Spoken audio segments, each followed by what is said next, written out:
Alrighty guys, so this is currently week 6 part 2, and what are we going to do in this part? We're going to be learning about dictionaries. So what is a dictionary? Basically a dictionary is like you have keys, colon and values. You use it like for getting, like, for example, a groceries items and how much does it cost, and like, let's like take a few examples on dictionaries. Alrighty, so let's take a few examples on dictionaries. So what is a dictionary? A dictionary is a collection of key value pairs. Each key points to a value, like a label pointing to an information.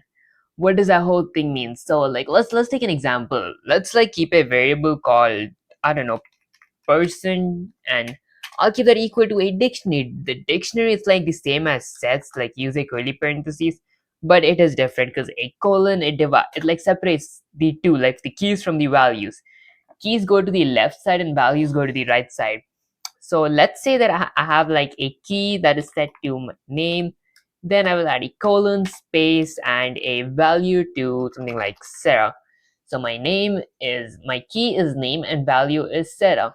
Let me add a comma and I add like more like another key of age and another value of, let's say, not a string, an integer, so 20.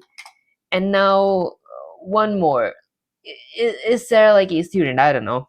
I'll just go with is underscore student and then colon, now a value. So true. So here we have a string, an integer, and a boolean. I just want to use all three. Could use a float, but it's like the same. It's the same. It just needs like a decimal point number.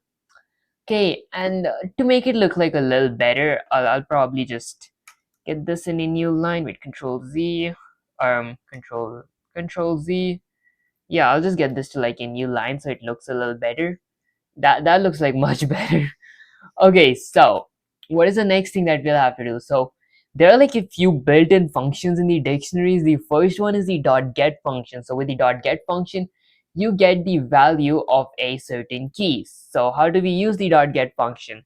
You can write a variable. I'll write my variable person and the .get function. So person.get, and now let's say I wanted to get the value of my key name. I will type name and then I will print this. Will print this whole thing, and if I would run the command right now, it's going to give me Sarah because the value set for the key name is Sarah. Since I said dot get gives you the values of your keys.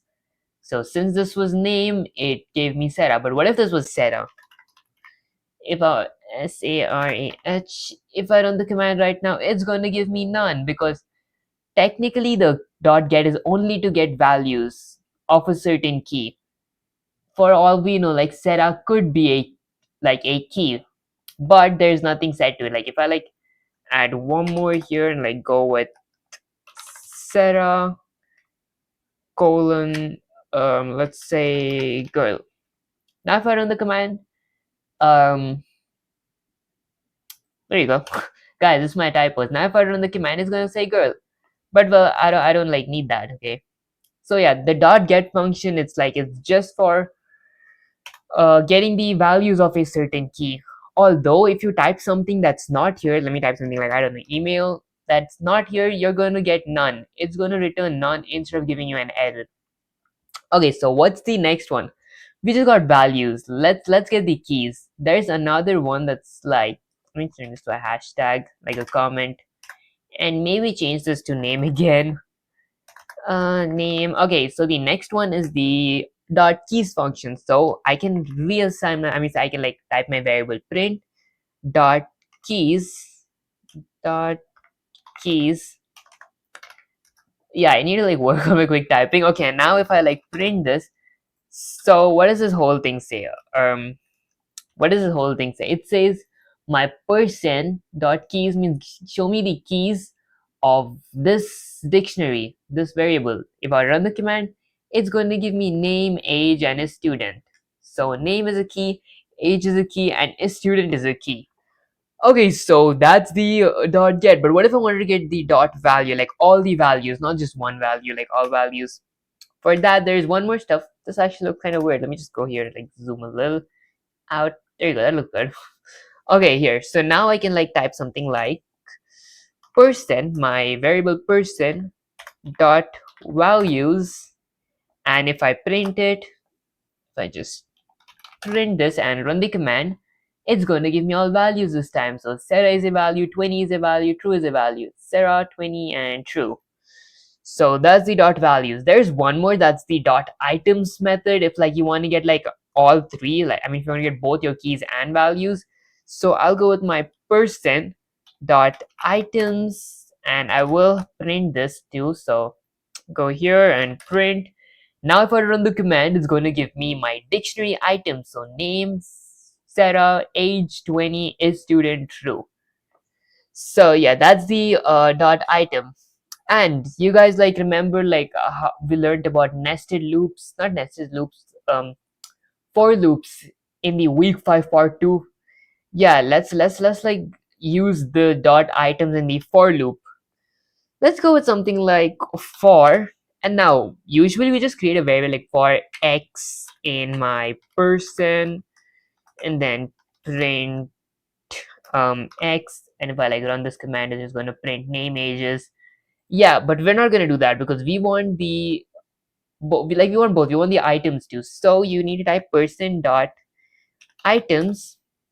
Now if I were to run this, it's going to give me name Sarah, age 20, is student, true. But what if I like don't want all this, like you see like all these parentheses, all these colons and everything?